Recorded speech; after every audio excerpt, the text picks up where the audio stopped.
목자, 부목자는 말씀의 은혜를 받아야겠죠. 주일날 설교에 더 많이 받아야 돼요. 그래야 나눔이 가능하잖아요. 그리고 또 나눌 게 있으려면 또 삶이 더 많이 절박해야 돼요. 간절해야 돼요. 그렇지 않으면 나눌 수 없어요. 그래서 이것은 어떻게 보면 행복한 굴레다. 나를 계속 붙잡아주는 굴레다. 나를 자꾸 하나님 앞에 이렇게 서게 하는 굴레다. 이걸 벗어버렸으면 좋겠어. 그냥 내던졌으면 좋겠어. 좀 편했으면 좋겠어. 쉬웠으면 좋겠어. 이렇게 생각하지만 그게 벗으면 뭐 다 만사 오케이 되는 게 아니라 오히려 그때부터는 내 신앙과 영성이 점점 이렇게 막 빠져나가서 그렇게 될 수밖에 없어요. 우리 목사 교육자도 마찬가지예요. 말씀을 준비하지 않으면 강단에 설 수 없기 때문에 어쩔 수 없이 막 계속 매달리는 거예요. 엎드리는 거예요. 간과하는 거예요. 그래서 하나님 앞에 또 직분 감당하게, 이런 애씀과 수고가 없이 목회하고 직분 감당하고 이러면 오래 못해요. 오래 못해요. 그러니까 우리 목자 부목자의 이 사명은 정말 무거운 짐이다. 굴레다. 멍에다. 하지만 이것이 나를 안전하게 지키고 또 날마다 하나님 앞에 쓰게 하는 참 행복한 굴레다 생각을 하셔서 힘들지만 계속 이 귀한 사명을 나에게 주신 은혜가 더 크다. 내가 더욱더 하나님 앞에 받는 은혜가 크다. 가르쳐 보시면 여러분, 가르치면서 내가 받는 은혜가 더 커요. 예. 그러니까 힘들지만 사명 하나님 앞에서 귀하게 잘 감당하는 우리 모든 목자 부목자님들, 또 일꾼들 될 수 있기를 바랍니다. 자, 환영 함께 보겠습니다. 환영 같이 읽어볼게요. 시작. 최근 혹은 지난 6개월을 돌아보며 감사의 제목이 있다면 이야기해 봅시다. 네. 자, 감사의 제목을 한번 적어볼까요? 네. 1분 드리겠습니다. 최근, 어제도 좋고 오늘도 좋아요. 네, 최근 일주일 전도 좋고요. 아니면 지난 한 6개월 상반기 돌아보면서 쭉 살펴보면서 감사의 제목이 어떤 것이 있었는지.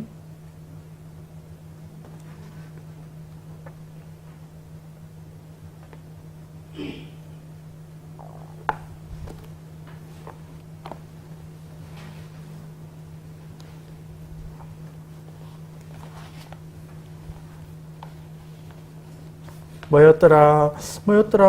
없는 것 같은데 뭐였더라? 이렇게 해도 받은 복을 세어보아라.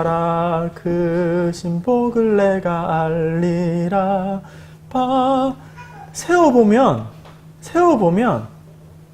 얼마나 많은지 몰라요.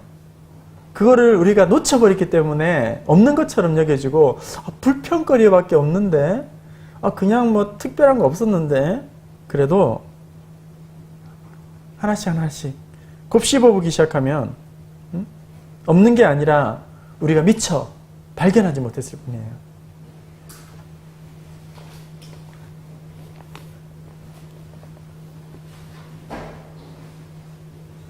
심혜덕 근사님, 예. 네, 어떤 감사의 제목 있으세요? 감사의 제목은 6개월 내내 감사하지. 네. 제가 4월달에 다쳐가지고. 네, 수술하시고. 병원에 한 15일 동안 있는 동안 저기 했는데, 그래서 뼈가 안 다친 게 지금 생각하면 얼마나 감사한지. 네. 병원 생활은 좀 했지만. 네. 그래도 그 병원 생활하는 네. 동안에 네. 병실에서 혼자서 그 말씀 본 게 얼마나 감사한지. 집에 있을 때는 진짜 성경책 한 군데를 또 볼 시간이 없습니다. 솔직히 말해서. 그러는 그 병실에서 성경책 본다는 게 참 아파도 다쳐도 조금 더 들어누워 있었습니다. 그런 생각이 들더라고요. 나오자마자 도로 그 일이 반복되니까는요. 네. 그래서 그게 지금 생각하면 감사합니다. 네.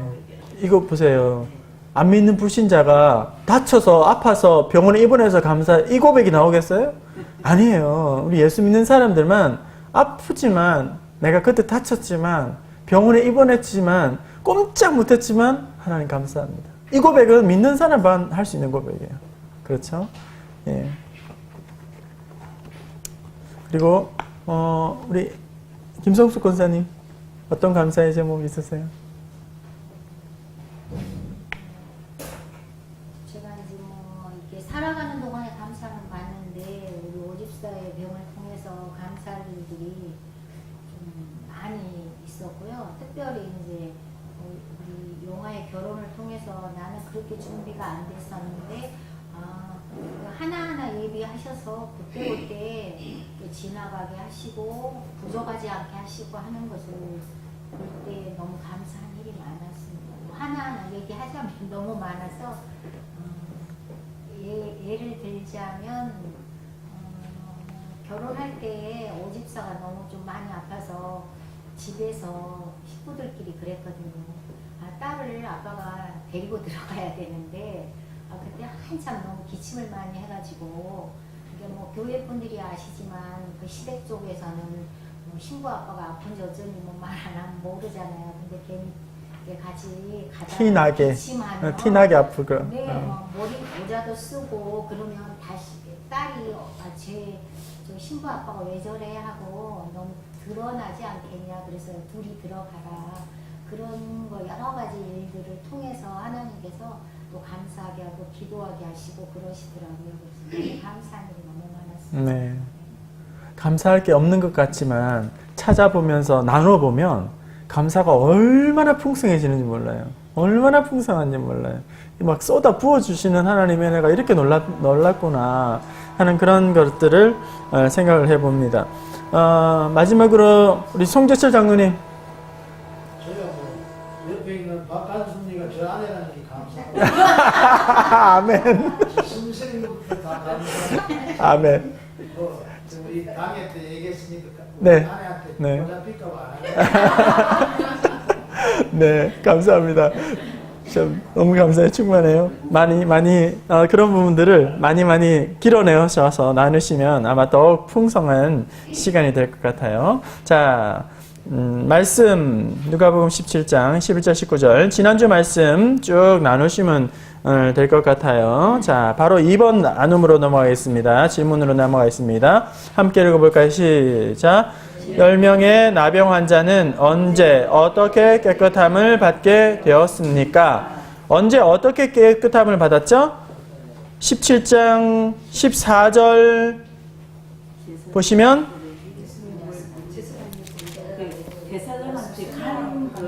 네네네네 그렇죠? 네. 언제는 가는 도중이죠. 가는 제사장에게 보이러 가는 도중이고 어떻게 깨끗함을 받은 거죠? 어떻게? 예수님 말씀에 순종함으로 그렇죠? 예, 깨끗함을 받았죠? 네.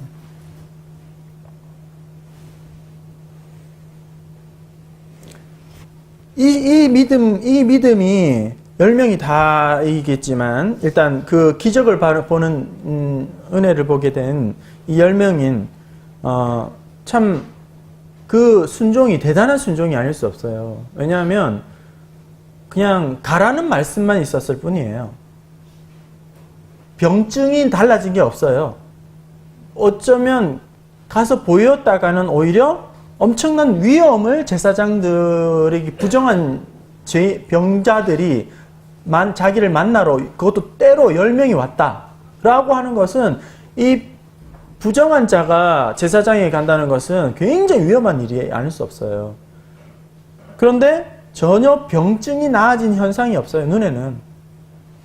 눈에는 보이는 게 아무것도 없어요. 그런데 그 말씀에 그냥 순종해서 가는 거예요. 뭔가 기미도 없는데 그냥 말씀 붙들고 가는 거예요. 이게 얼마나 대단한 건지 몰라요. 가다 보니 말씀 붙잡고 가다 보니 깨끗함을 받았더라. 네. 이삭을 바치라고 하는 것은 엄청난 공포죠. 두려움이에요. 미리 양이 예비되어 있다. 너는 그냥 제스처만 하면 돼. 그러면 딱 끝나는 거다. 각본이 있는 게 아니에요. 전혀. 그렇죠? 가나의 혼인잔치에서도 물을 항아리에 아구까지 넣으라고 하는 거죠. 정말 어리석은 바보 같은 행동을 하라고 요구하는 거예요. 그러면서 그 물을 떠서 연회장에게 갖다 주라고 하는 거예요. 이게 말이나 되는 이야기인가요? 전혀 그렇지 않잖아요. 그런데 순종하랬더니 물이 포도주가 되는. 그러니까 우리의 신앙이, 우리의 믿음이 어느 정도의 수준이 돼야 되는가. 오늘 당장 눈에 보이는 게 없어도, 만져지는 게 없어도 말씀이 가라고 하면, 말씀이 하라고 하면, 말씀이 순종하라고 하면 우리는 순종할 수 없는 걸 막 찾아서 현실 보세요, 상황 보세요. 이게 가능한 일이에요? 말도 안 되는 일을 왜 하라고 하는 거예요? 나 못해요. 얼마나 많은 순간 하나님의 말씀 음성 듣고도 우리는 반대로 하고 있는지 몰라요. 응?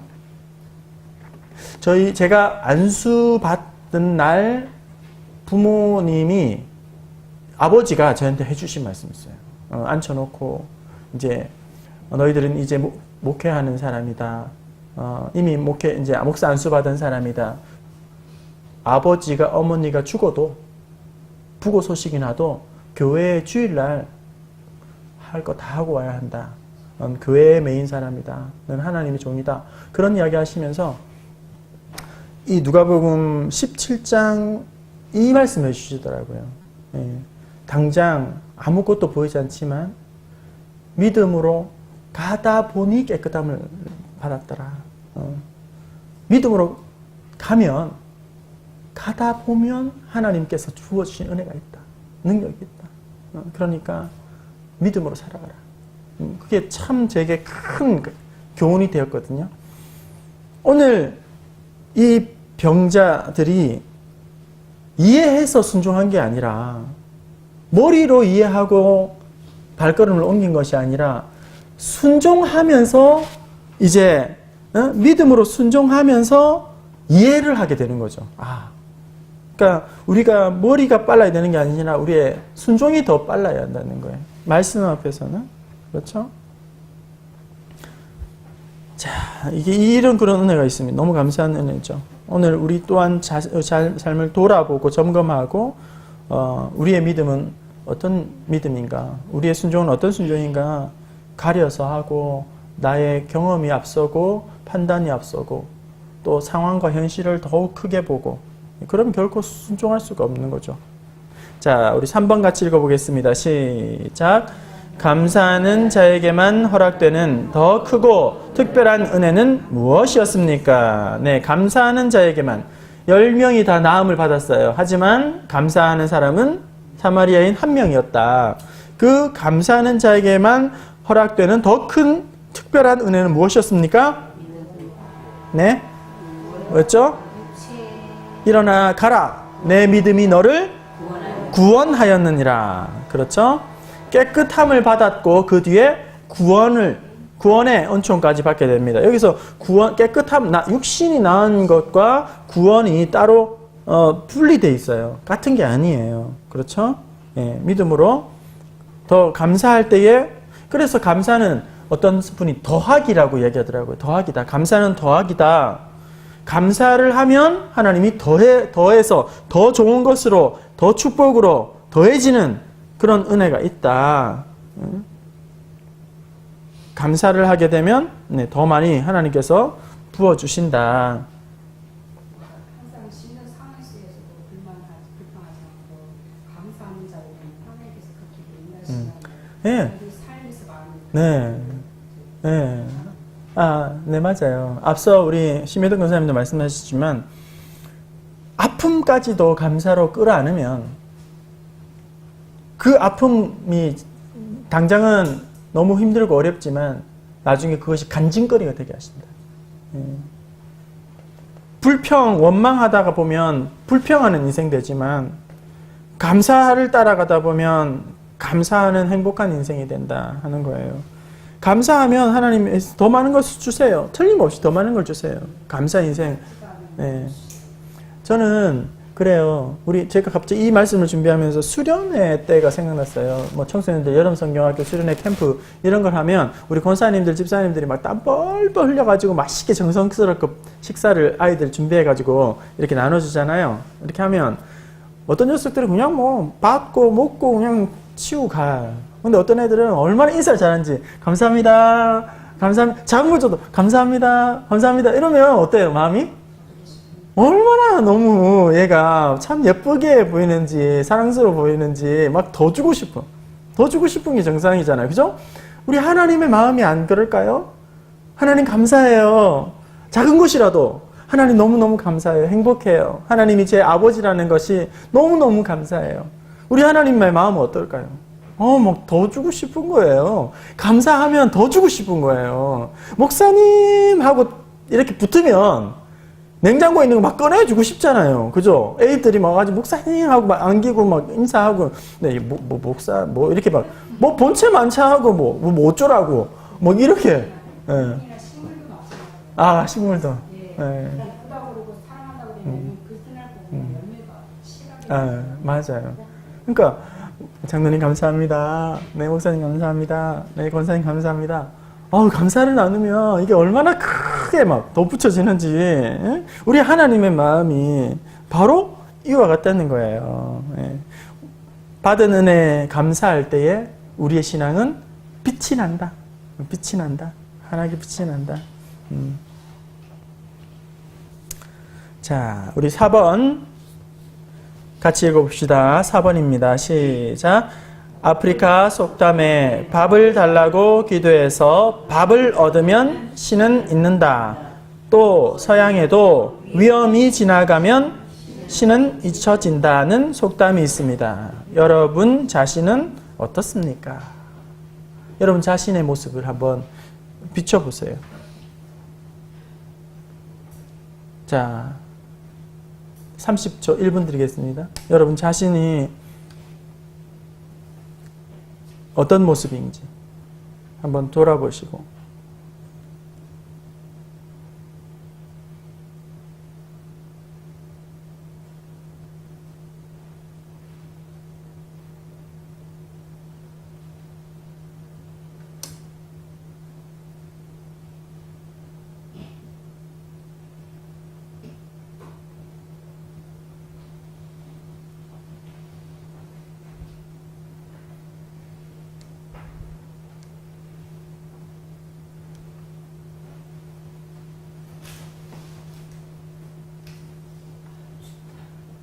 춥다. 이제 끌게요. 네.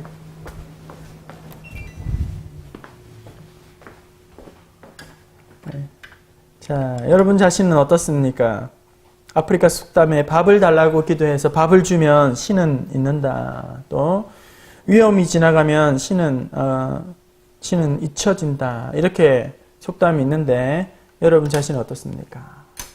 네. 배가 부르면 다 감사를 잊어버린다. 그러니까 없을 때는 먹고 싶을 때는 막 먹고 싶어가 또 이제 그걸 먹고 나면 배가 부르면은 그 모든 게 감사가 잊어버린다. 너무 적절한 비유를 하셨어요, 우리 권사님. 이 사람들도 네. 최은영 집사님, 이 질문에 어떻게 답을 하셨어요?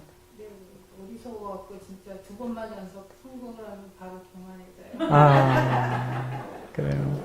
우리 지선 집사님은 뭐라고 답을 쓰셨어요? 저는 구할 때는 9번을 기도하면 감사는 1밖에 하지 않아요. 아, 그렇구나. 구하는 기도는 9번 하고는 주셨으면 감사는 한 번밖에 안 하고. 참. 우리가 어떻게 보면 이런 존재예요. 예. 그러니까 어떻게 보면 감사를 이렇게 인색하니까 하나님이 더 좋은 걸 주고 싶어도 줄 수가 없는 거예요. 예. 감사를 하면 하나님이 또 더 많은 것을 부어주시거든요. 결국 감사는 나를 이롭게 하는 거예요. 나에게 좋은 거거든요. 근데 감사하지 않는 거예요. 참 너무 그렇죠? 그래서 우리 심혜덕 권사님 배가 고플 때는 너무너무 하나님 앞에 절박하게 그렇게 하나님 이것만 주시면 해결해 주시면 하나님 정말 제가 더 감사하며 살겠습니다. 찬송하며 살겠습니다. 기쁨으로 살겠습니다. 주를 위해 드리겠습니다. 이러놓고 막상 배가 부르면 막, 예, 그 이제 못할 때. 그러니까, 이번에 제가 세미나 가서도 그 목사님이 하신 말씀이 가난할 때도 더 많이 하나님, 앞에 겸손하게 하시고, 부할 때는 더 두려워하게 하시고, 이런 기도 하시더라고요. 가난할 때는 우리가 참 조심조심 해야 되지만, 부할 때를 더 무서워할 줄 알아야 한다. 정말 그때가 정말 걸려 넘어지기 좋은 때다. 더 무서워하는 사람 됩시다. 이렇게 하더라고요. 절박할 때는 되게 겸손할 수밖에 없고 엎드릴 수밖에 없는데 이게 막 좀 뭐가 잘 돌아가고 뭐가 되어지게 되면 오만방자해져 가지고 오히려 더 많은 위험에 실족하고 무너질 가능성이 크니 더 두려워하게 없어서 하나님이 주실 때 더 두려워하게 없어서 그건 참 마음에 많이 새겨 들었던 내용인 것 같아요. 그렇죠? 자식이 아플 때는 얼마나 그렇게 가족이 아플 때는 얼마나 하나님 앞에 매달리다가도 재정적으로, 경제적으로 어려울 때는 하나님 얼마나 엎드려서 하나님 좀 물질의 은혜를 허락하옵소서, 형통함을 주옵소서 그렇게 매달리다가도 우리 청년들, 자녀들은 시험 치기에 앞서서 얼마나 이렇게 자격증 따고자, 입사 취업하고자, 수능 시험, 실기 시험, 공무원 시험 앞두고는 막 얼마나 마음이 막 어렵고 힘들고 기도하는지. 근데 막상 시험이 마쳐지고 나서 대학을 진학하고 나서는 뭐 그런 게 있냐고 그냥 자기가 잘나가지고 다 된 것처럼 그럴 때가 얼마나 많은지 모르잖아요, 그죠? 하나님의 은혜를 잊어버린 순간 우리는 자만해질 수밖에 없고 혈기가 나올 수밖에 없고 자기 이기적인 삶을 살아갈 수밖에 없다. 하나님 앞에 더욱 가까이 하나님께 늘 감사하는 마음을 가지고 살아가야 한다. 계속 감사 편지를 쓰든지 아침에 감사거리를 찾든지 저녁에 감사거리를 찾든지 이런 감사 일기를 쓰든지 이런 어떤 끊임없이 하나님의 은혜를 곱씹는 작업들을 하지 않으면 우리는 금방 잊어버리고 오만방자해질 수밖에, 교만해질 수밖에 없는 그런 연약한 존재라는 거예요. 자기중심적인 이기적인 존재죠. 자, 5번입니다. 5번 1 더하기 가로 9는 10에서 여러분은 9에 속한 사람입니까? 아니면 1에 속한 사람입니까? 네. 9에 속한 사람은 은혜를 받았지만 은혜를 은혜로 알지 못하고, 그죠? 감사할 줄 모르고 자기 일에만 바쁜 사람이죠. 저 같은 경우는 외할아버지 신학교 가기 전에 다 죽어가면서 신랑 때 하나님 내 생명 바꿔달라고 기도했었고, 친정엄마가 그 암으로다가 시골에서 오래병원 가서 실려갈 때 가망이 없다고 그럴 때 지금 딸 없고 6개월짜리 얻고 가서 종환자실에 들어가서 하나님 엄마는 신남이 엄마고 나는 둘밖에 없으니까 차라리 나 바꿔달라고 기도했어요. 그때 하나님께서 엄마도 살리고 나도 살려서 예수 믿고 하셨어요. 그래요. 너무너무. 그래서 저는 하나님 앞에 할 말이 참, 없는 사람이에요. 네, 대단하시다. 감사할 밖에 없다, 그죠? 네, 그래요. 1의 사람입니까? 9에 속하는 사람입니까? 감사를 얼마나 표현하면서 살아가는 사람입니까? 아니면 감사에 인색한 사람입니까? 감사할 줄 모르는 사람은 9에 속한 사람이에요. 감사에 인색한 사람은 9에 속한 사람이에요. 감사를 잘 표현하고 나타내는 사람은 1에 속한 사람이에요. 그 감사는 물론 하나님께 제일 크신 감사를 드려야겠죠? 뿐만 아니라 내 가장 가까운 가족에게도 감사를 표현할 줄 알아야 돼요. 인색하면 안 되죠. 남편에게도, 아내에게도. 그리고 자녀들은 또 우리 부모에게도. 그죠? 부족함이 없어서 다 받으면서도 요즘 우리 자녀들은 어때요? 감사할 줄을 너무 몰라요. 감사할 줄을 너무 몰라요. 그러면 주면서도 왠지 마음이 씁쓸해요. 얄미워요. 예, 중국까지도 뺏고 싶어요. 예, 그렇죠. 미워요. 근데 주면 감사합니다. 아빠, 엄마 감사해요. 사랑해요. 얼마나 참, 고생 많으세요. 이런 철든 자식 있으면 주면서 얼마나 기분이 좋은지 행복한지 막 더 주고 싶은 마음이 더 못 줘서 미안하다. 응? 그런 마음이 절로 들겠죠? 우리 모두 감사에 인색한 그런 감사가 없는 사람이 아는 9명이 아니라 속한 사람이 아니라 작은 것에도 감사할 줄 아는 하나님께 영광 그리고 장로님 감사합니다. 권사님 감사합니다. 집사님 감사합니다. 이렇게 더운데 수고하시니까 얼마나 감사해요. 고마워요. 응? 이렇게 감사를 표현하는 그런 감사가 넘치는 교회가 되기를 원합니다. 마지막 자, 일에 속한 사람이 되기 위해서는 어떻게 해야 할까요? 어떻게 하면 좋을까요? 일에 속하는 감사의 사람 되기 위해 항상 감사하는 마음으로. 네. 네. 항상 범사에 감사하는 마음으로. 네. 오늘 말씀을 좇아서 이야기하다 보면 15절, 16절, 그리고 19절 이렇게 되어 있는데 이 한 명이 어떻게 감사하고 있어요? 즉시로 감사하고 있어요. 감사를 미루지 않아요. 감사가 있으면 즉시로 감사를 하게 돼요. 미루면 타이밍을 놓쳐요. 미뤄서 하는 감사는 어떻게 보면 형식에 빠질 수가 있어요. 치우칠 수가 있어요. 그렇죠? 감사한 일이 있을 때마다 즉시로 감사하라. 예. 그리고 모든 일이 하나님의 은혜임을 잊어서는 안 된다. 네. 그리고 또 이 한 사람의 드린 감사는 믿음의 감사였죠. 믿음의 감사. 내 믿음이 너를 구원하였느니라. 믿음의 감사는 아무나 하는 게 아니라고 말씀을 드렸어요. 믿음의 감사는 영적으로 깨어 있어야 한다. 민감해야 한다. 충만해야 한다. 그러니까 감이 무디면 아무리 하나님이 쏟아부어줘도 이게 하나님의 은혜인지 몰라요. 아무리 쏟아부어줘도 철이 안 든 자식을 그죠? 아무리 쏟아부어줘도 뭔 몰라요. 그런데 철이 든 자식은 작은 것에서 감사할 줄 알죠. 네, 감사할 줄 알아요. 그리고 이 한 감사를 사마리아인은 구체적인 행동으로 감사를 표현할 줄 아는 그죠? 마음으로만 감사하고 끝나는 것이 아니라 달려와서 엎드려서 우리 예수님께 감사를 드리고 하나님 앞에 찬양하고 영광을 올려드리는 단지 머리로만 그냥 생각으로만 감사하는 것이 아니라 구체적인 행동으로 표현할 줄 아는 드러난 감사를 드리고 있다 하는 거예요. 우리가 어떻게 이런 일에 속하는 감사의 사람 될 수 있을까요? 즉시로 감사해야 한다. 그리고 모든 것이 하나님의 은혜임을 늘 기억해야 한다. 그리고 믿음의 감사를 드리기 위해서는 영적으로 민감해야 한다. 민감해야 한다. 그리고 깨어 있어야 한다.